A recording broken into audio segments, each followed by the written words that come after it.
Hello everyone. आज अपन discuss करेंगे कि गोल्ड का इम्पोर्टेंस क्या है और गोल्ड को ही स्ट्रेटेजिक रिजर्व क्यों बनाया गया। तो बना तो सिल्वर को भी सकते थे, डायमंड को भी सकते थे, लेकिन गोल्ड को ही रिजर्व क्यों बनाया गया ये अपन डिस्कस करेंगे।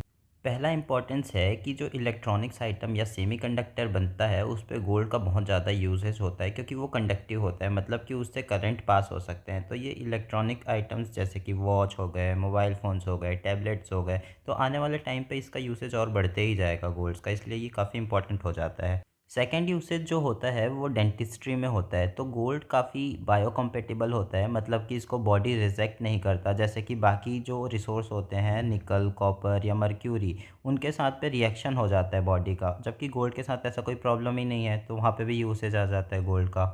थर्ड जो मेडिसिन होता है उनके लिए भी ये काफ़ी यूज़फुल है, क्योंकि इसकी बायोकम्पेटिबिलिटी अच्छी होती है। डॉक्टर इसको प्रेफर करते हैं यूज़ करने के लिए। लेप्रोसी हो गया, जॉइंट पेन हो गया, स्मॉल पॉक्स हो गया, इसके लिए। इतना ही नहीं कि इनफैक्ट कैंसर के लिए भी काफ़ी यूज़ हो जाता है। जब इसको अगर नैनो पार्टिकल पे कन्वर्ट कर देंगे तो ये कैपेबल होता है कि जो कीमियोथेरेपी होता है कैंसर पे, तो एज अ उस पे भी यूज़ किया जाता है इसको एज अ ड्रग्स करके, ठीक है।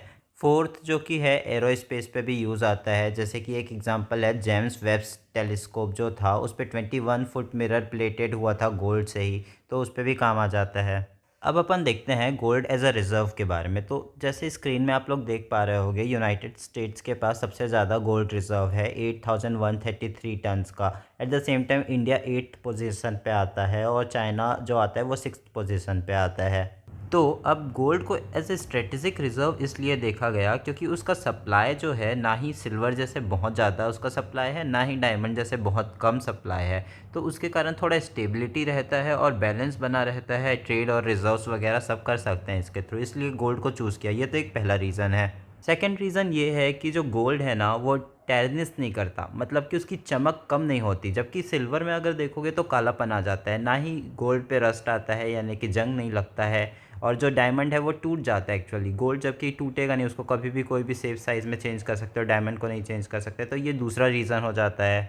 एट द सेम टाइम इसका कल्चरल एक्सेप्टेंस भी बहुत ज़्यादा है। एंशियंट इजिप्ट में, इंडिया में, चाइना में, रोम में, सब जगह ये यूनिवर्सली एक्सेप्टेड है गोल्ड। ऑल्सो हिस्टोरिकल कॉन्टेक्स्ट में अपन अगर देखें तो गोल्ड को ना लिंक कर दिया गया था करेंसीज से।